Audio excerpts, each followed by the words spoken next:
Hey, what's up? This is Ricardo at Parts People, and in this video, we'll outline the steps for completing a part replacement on your Dell PC. Visit our website and use this coupon for a 5% off discount.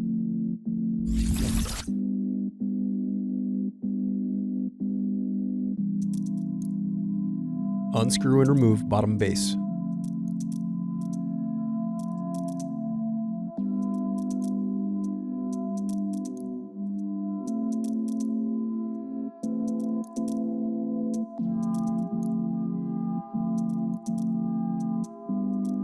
Now unscrew and disconnect battery.